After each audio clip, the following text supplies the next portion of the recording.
Hey guys, so today I'm here with Vince Minieri, and this is a kitchen that he designed and built, and we're in his most recent flip. We're just outside of Philadelphia, and he's got a pretty interesting story. Folks are always talking about, oh, I want to get into investing, flipping, renting, whatever. This guy did it. How long ago did you start flipping? My first property I flipped was 2015. Okay, cool. So not that long ago, seven years ago. And yep. Was that a live-in flip or was that something else? That was a live-in flip. So that's how I started out. So before I became an agent, I was doing the investment side of things. Okay. My first property I actually bought in 2005, that wasn't as a flip, that was as a house hack. I realized that I could buy the house that I was renting already, charge my roommates rent, and live there rent-free. Got it. And I did that they know about 7 that? years. They did. They did. And then when you got married, you guys, did you agree before you got married? I got to know this. Did you guys agree, hey, we're going to flip houses, or did she not know what she was getting into? Well, at the time, we had one daughter. I was working 4 jobs. And that's it? Slacker. My wife just got pregnant with our second child, and I knew that something had to change. So we sat down and we did have a conversation, because jumping into it, I couldn't quit those 4 jobs. Sure. I had to continue to work those 4 jobs and do a flip on the side.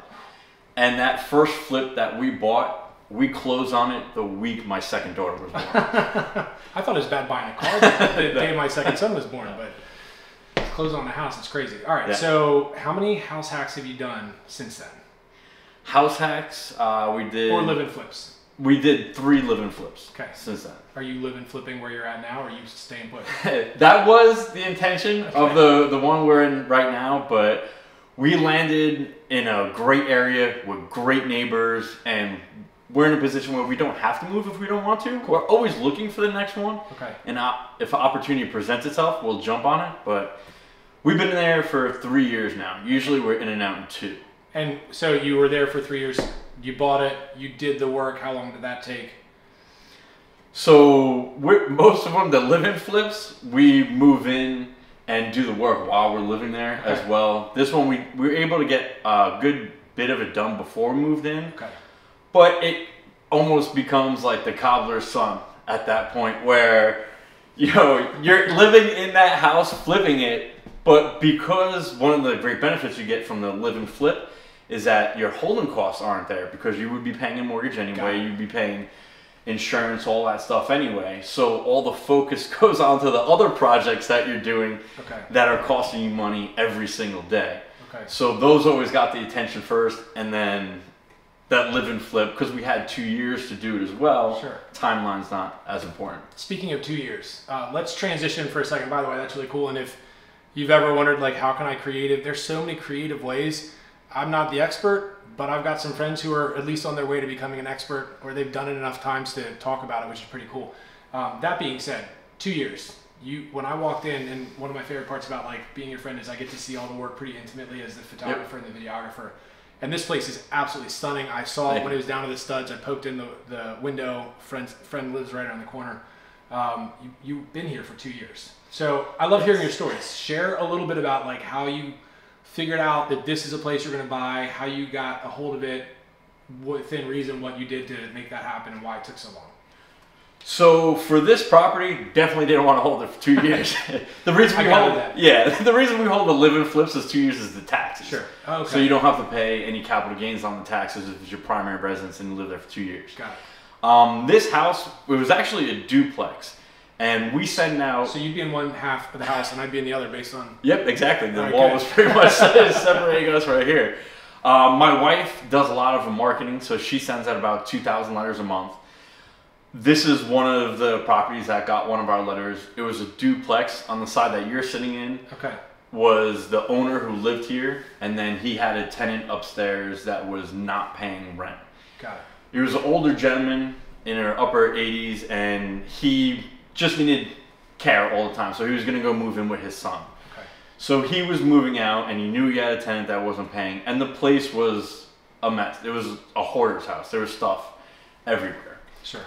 So we bought the property, and unfortunately, the week that we bought it was the week that COVID started, and right away that week, once we purchased it, they put the eviction moratorium on, and we couldn't get the guy out. That's why you said it had been a year. Yes. Okay. So it took us a year to And of course he's like, oh, COVID, I don't have to leave, I'm staying. Yes, I don't have to leave, I don't have to do anything.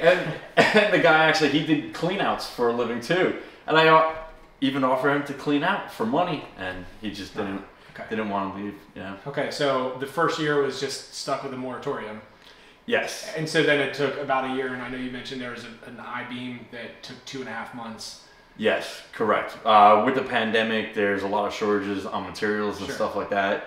You know, with certain things you could order well in advance, ahead of time, but stuff like the structural I-beam and everything, we kind of needed to get in here, you know, tear the place apart, see what we're working with, do all of our drawings off of the existing, and then order the steel. So we were around 2.5 months for this deal. Got it. Nice. Highlights of the deal, favorite parts of the deal? Highlights of the deal is that's done. right. Ready to go on the market. I would say, you know, doing these projects, you're putting out fires all the time. That's just like a part of it. That's what you're signing up for, right? Do you like that? Do you kind of live for that? Yes, it's a problem solving. Okay, it's problem solving, and that's what I like to do. Sure. You know. All right, good. So, what's your favorite part of the house? My favorite part of the house, definitely the kitchen. I want to cook on that stove. Are you going to? No, I gotta keep it brand new. Wish I could. My wife's favorite part is actually the sink right here. She's already asking for one at the house that has all the accessories. I'll put in a good word for her. That's a cool sink. All right, good. Well, if you found this at all valuable, I'd tell you follow him on social, but he's not super active. But he'd probably talk to you if you found my agent Vince on Instagram. My agent Vince on Instagram. All right, good. So you answer your DMs? Yeah, I do. If this gets to anybody who actually gets this far in, thank you, by the way. And you'll talk to them if they reach out? Yeah, contact me. Reach out. Cool. Anyway, hope this finds you guys well. Have a great one. See you later.